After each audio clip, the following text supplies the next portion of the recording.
पंडित धनराज करौली के जाने माने जमींदार थे। उनके पास 3 गांव की जमींदारी थी। ईश्वर का दिया हुआ सब कुछ उनके पास था। पुत्र गौरीलाल और पुत्री कुसुम दोनों बच्चे पढ़ने में बहुत होशियार थे। 10-12 कमरे का आलीशान मकान, सभी सुख सुविधा पंडित जी के पास थी।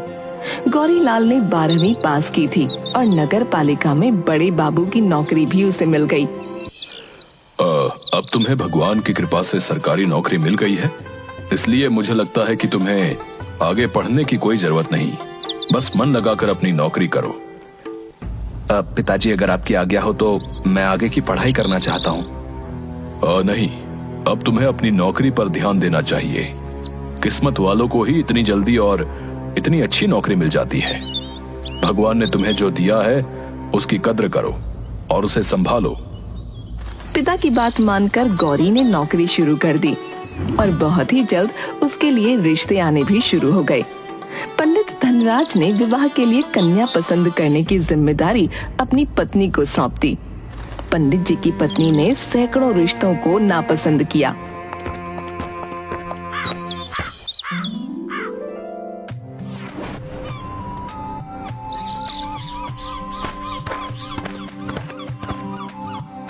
और अंत में मथुरा की लता उन्हें पसंद आ गई।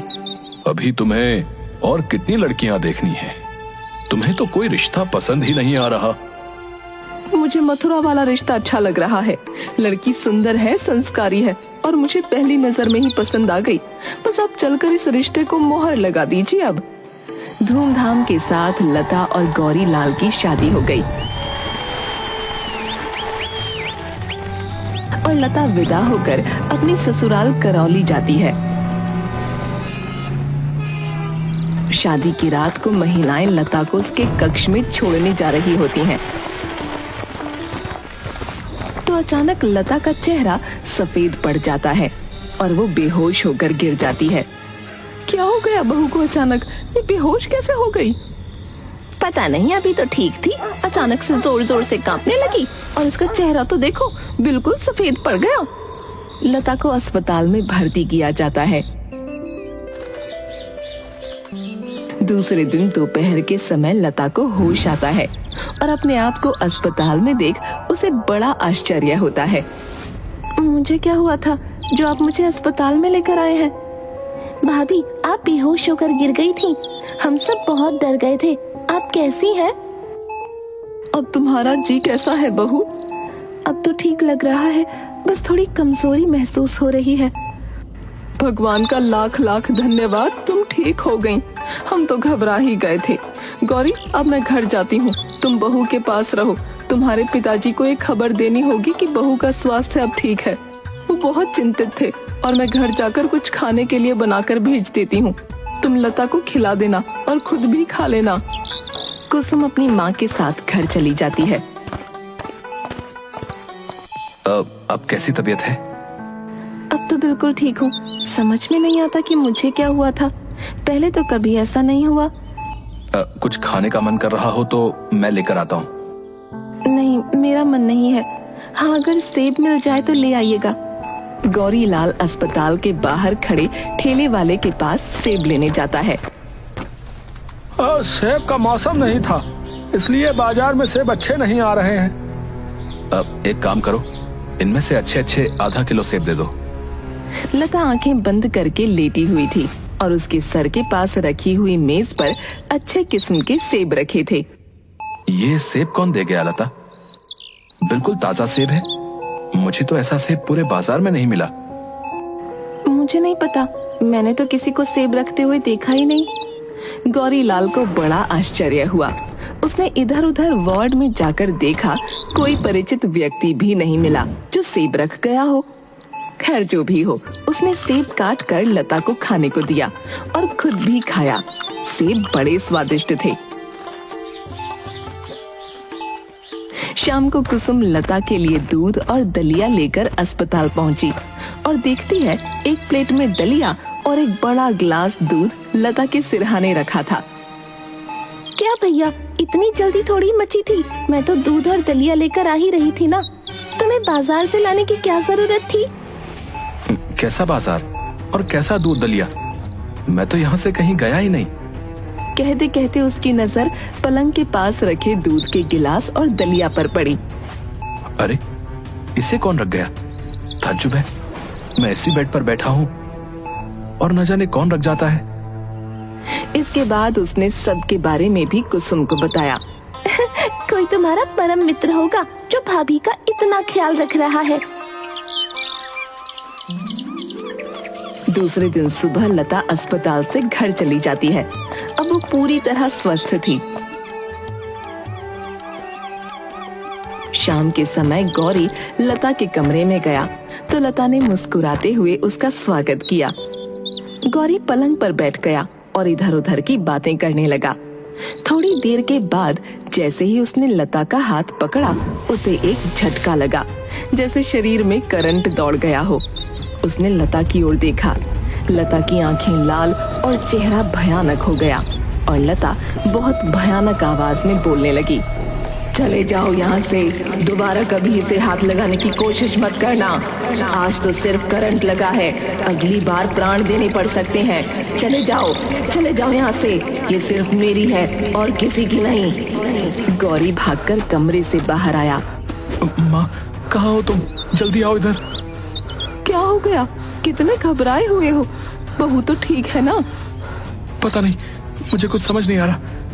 मैं कमरे में गया तो वो बिल्कुल ठीक थी और जैसे ही मैंने उसका हाथ छुआ, मुझे बिजली का करंट लगा और लता की आंखें बिल्कुल लाल हो गई और उसका चेहरा बहुत डरावना सा हो गया था और वो अजीब भयानक आवाज में बोल रही थी।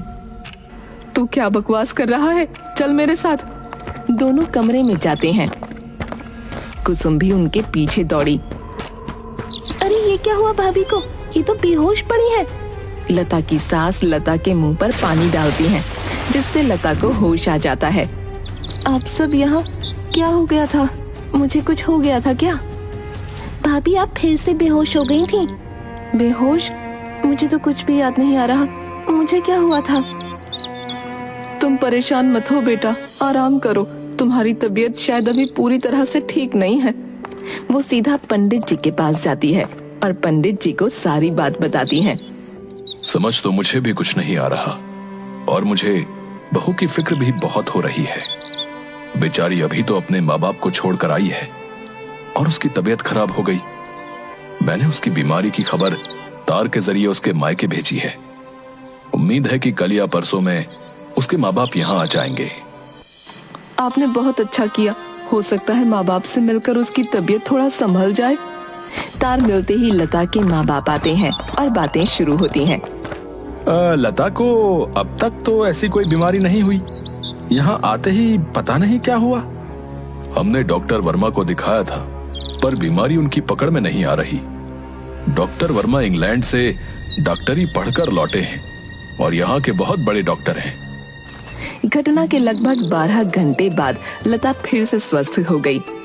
भाभी आज तो गुलाब जामुन खाने का मन कर रहा है, आप भी खाओगी ना? भैया से कहकर बाजार से मंगवा लेती हैं। लता मुस्कुराती है और कुछ कहना चाहती है कि तभी दोनों ने देखा कि कमरे में एक थाल घूम रहा है और बीच में रखी टेबल पर आ गया। उसमें 6-7 बड़े बड़े गुलाब जामुन रखे थे। दोनों डरकर जोर से चीखती हुई बाहर भाग गईं। क्या हुआ? तुम दोनों ऐसे चीख क्यों रहे हो? कुसुम ने गुलाब जामुन के थाल की ओर इशारा किया, लेकिन उसके मुंह से कुछ आवाज नहीं निकल पा रही थी। कौन लाया इन गुलाब जामुनों को? तभी वहाँ घर के बाकी लोग भी उन दोनों की चीख सुनकर आ गए। कुसुम गुलाब जामुन वाली सारी बात सभी को बताती है। सब दूसरे कमरे में बैठे सलाह कर रहे होते हैं। बहन जी, मुझे तो कोई भूत की करतूत मालूम होती है। आज तक तो हमने इस घर में भूत नहीं देखा बहन जी। भूत कुछ नहीं होता है, मैं नहीं मानता। हाँ, अगर भूत मेरे लिए रबड़ी का दोना मंगा दे तो मैं भी मान जाऊंगा। सब हंसने लगते हैं। तभी कमरे का दरवाजा अपने आप खुलता है और रबड़ी के 5-6 दोने हवा में उड़ते हुए कमरे के अंदर आ जाते हैं और कमरे का चक्कर लगाकर वहाँ रखी मेज पर स्थिर हो जाते हैं। सबके चेहरे का रंग उड़ गया सभी लोग कमरे के बाहर निकल आए।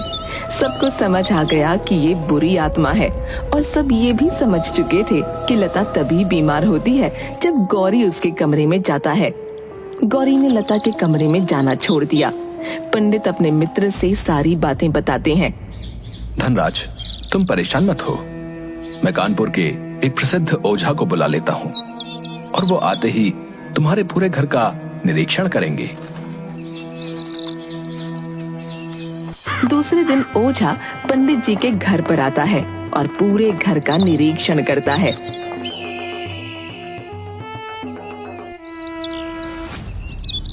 इस घर पर एक साया है। आप सबको परेशान होने की जरूरत नहीं है, मैं उसे भगा दूंगा। बस अब आपका ही सहारा बचा है हमें तो, लेकिन खर्च थोड़ा ज्यादा होगा। आप हमें इस संकट से बाहर निकालिए, हम मुंह मांगी दक्षिणा देने का वादा करते हैं। ओझा के रहने के लिए कमरा ठीक कर दिया जाता है। आधी रात के समय गौरी अपने कमरे में सो रहा था। उसे सर्दी लगने लगी। उसने पंखा बंद किया और फिर सोने चला गया। अभी आंख भी नहीं लगी थी कि पंखा फिर से चलने लगा। शायद कुसुम चलाकर गई होगी। वो फिर से पंखा बंद करने जा रहा था कि लाइट चली गई। वो बिस्तर पर लेट गया।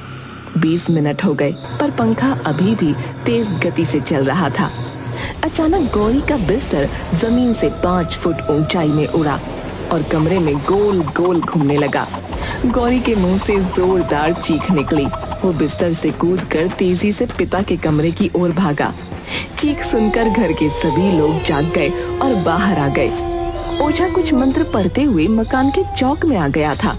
तभी बादल कड़कने की आवाज सुनाई दी और पानी के स्थान पर खून की बारिश होने लगी। तुम सब जल्दी ही अंदर जाओ और दरवाजा बंद कर लो। ओम क्रीम ग्राम क्रीम भट्ट स्वाहा। ओम क्रीम ग्राम क्रीम भट्ट स्वाहा। खून की बारिश अभी भी हो रही थी। सभी भयभीत निगाहों से एक दूसरे की तरफ देख रहे थे। मकान के बरामदे में चारों तरफ खून ही खून दिखाई दे रहा था। लता कहाँ गई? दिखाई नहीं दे रही। शायद अपने कमरे में होगी। गौरी जरा जाकर देखना वो कहाँ है।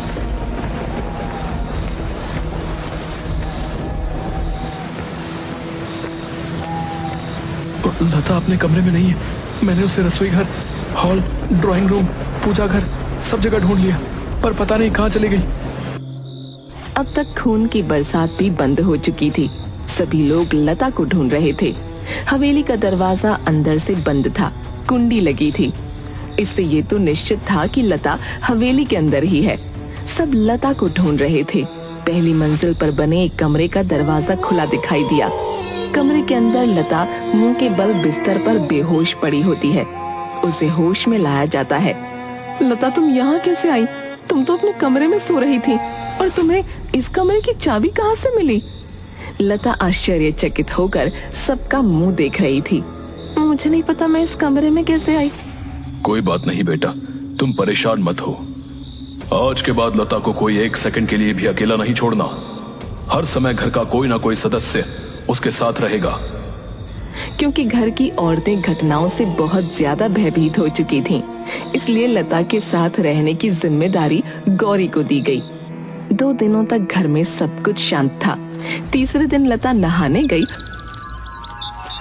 और गौरी बाहर कुर्सी पर बैठा अखबार पढ़ रहा था।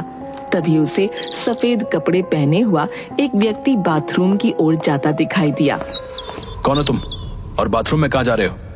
मैं लता का प्रेमी हूँ और उससे मिलने कहीं भी जा सकता हूँ, लेकिन लता ने मुझे तुम्हारे बारे में कभी नहीं बताया। वो बहुत भोली और मासूम है। उसे तो आज तक नहीं पता कि मैं उससे कितना प्यार करता हूँ। कौन हो तुम और लता को कैसे मिले?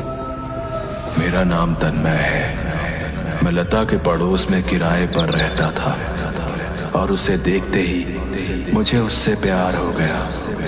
फिर उसने मुझसे विवाह क्यों किया? तुमने उसे रोका क्यों नहीं? उसने तुमसे विवाह अपने घर वालों की मर्जी से किया है। मैं कुछ समझा नहीं। तुम कहना क्या चाहते हो? क्या लता के माँ बाप उसका विवाह तुम्हारे साथ करने के लिए तैयार नहीं थे? आज तुम्हारी जगह मैं लता का पति होता, अगर मेरी जिंदगी में वो दिन नहीं आया होता।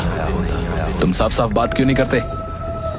मैं लता के माँ बाप से उसका हाथ मांगने जा रहा था। लता के ख्यालों में खोया हुआ बावला होकर अपने घर से निकला, और सड़क पर अगर मैंने उस ट्रक को देख लिया होता तो आज मैं जीवित होता और लता मेरी पत्नी होती। तुम कहना क्या चाहते हो? क्या तुम मर चुके हो?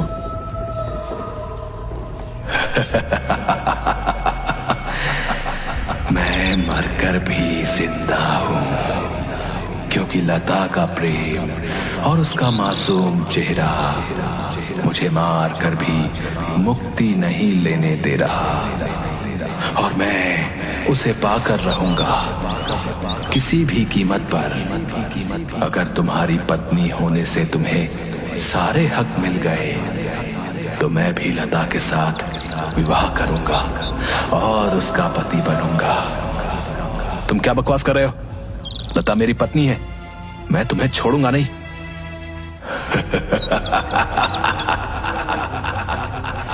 तुम मेरा कुछ नहीं बिगाड़ सकते।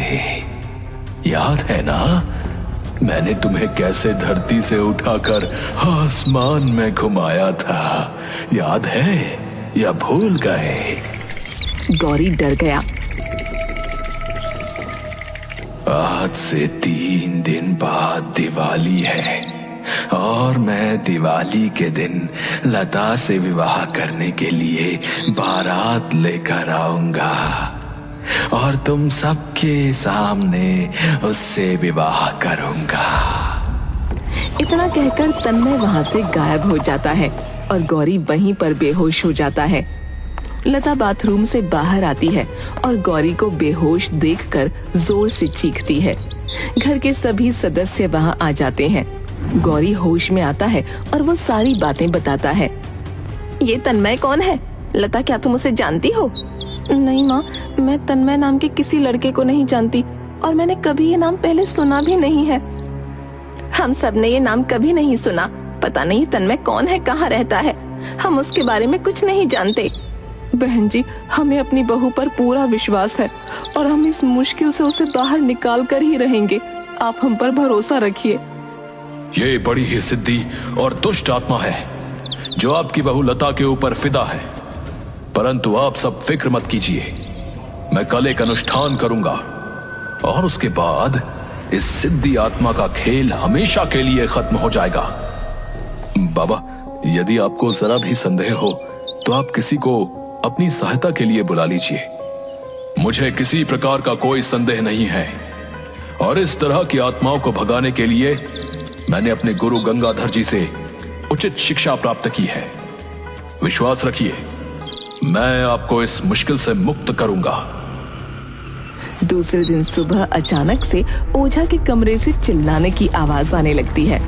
सब दौड़कर ओझा के कमरे की ओर जाते हैं, जहां ओझा पंखे से उल्टा लटका हुआ था। उसके दोनों हाथ एक दूसरे से बंधे थे। छोड़ दो, मुझे छोड़ दो, मुझे माफ कर दो। मैं आज ही यहाँ से चला जाता हूँ और कभी लौट कर नहीं आऊंगा। तभी कोई ओझा को पंखे से घुमाकर जमीन पर फेंक देता है। गौरी उसे अस्पताल में भर्ती करा देता है। अब क्या होगा? अब हमें इस बुरी आत्मा से कौन बचाएगा? फिक्र मत करो, मैंने गंगाधर जी को लेने के लिए कल ही आदमी भेज दिया है। भगवान ने चाहा तो वो जल्द ही यहाँ आ जाएंगे। लेकिन उनका पता कैसे मालूम चला? मैंने कल ओझा से गुरुजी का पता पूछकर आदमी को उन्हें लेने भेज दिया था। दिवाली का दिन आ गया। सब बहुत ज्यादा परेशान होते हैं। पूरा दिन घर में शांति का माहौल था। शाम के वक्त आसपास के घरों में दिया बत्ती जलने लगी। तभी पंडित जी की हवेली के बाहर बाजे की आवाज सुनाई देती है। सब बरामदे की तरफ बढ़ते हैं। तभी हवेली का दरवाजा अपने आप खुलता है और बाजे की आवाज हवेली के अंदर जोरों से आने लगती है। पलक झपकते ही वहाँ बहुत सारे कंकाल सरकटे शरीर नाचने लगते हैं और तन्मय गौरी को दिखता है जो दूल्हे के भेष में होता है।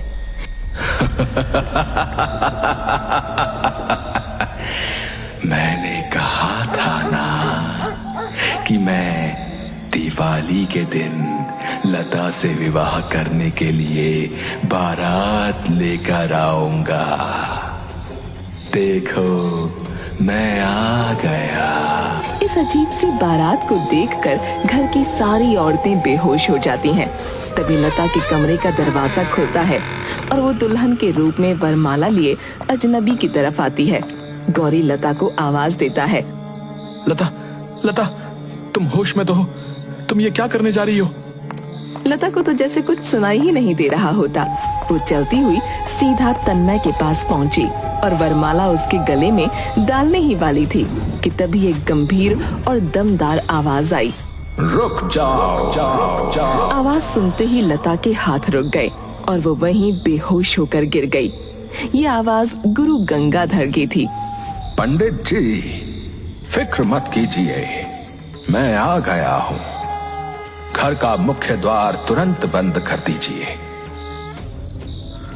ग्रीन ग्राम, ओम स्वाहा। देखते ही देखते तन्मय की आत्मा एक सफेद धुएं में परिवर्तित हो गई और उस बोतल में समा गई। मैं जानता हूँ कि तुम सब इस बारात में लालच के कारण आए हो। मैं तुम सबको सिर्फ एक मौका दूंगा इस हवेली से बाहर जाने का। अगर तुमने देर की तो तुम सबका भी यही अंत होगा जो इस दुष्ट का हुआ है। सब बाराती वहां से गायब हो गए। पंडित जी, अब आप फिक्र मत कीजिए। आपकी बहू और आपका परिवार पूरी तरह से सुरक्षित है। मैं इस आत्मा को भोलेनाथ की सेवा में लेकर जाऊंगा और वहीं इसका न्याय होगा। आपका बहुत बहुत शुक्रिया गुरुजी, जो आपने समय पर आकर हमारे घर को बर्बाद होने से बचा लिया। परंतु ये दुष्ट आत्मा हमारी बहू के पीछे क्यों पड़ी थी? ये एक मनचली आत्मा है जो आपकी बहू के रूप और सुंदरता को देखकर उस पर मोहित हो गई थी और इसी कारण वो पीछे पड़ गई। परंतु अब डरने की कोई जरूरत नहीं है। पंडित गंगाधर को बहुत सारी दान दक्षिणा देकर विदा किया जाता है। उसके बाद लता और गौरी अपना जीवन अच्छे से व्यतीत करते हैं। उनके 2 बच्चे भी हैं और घर में सब कुशल होता है।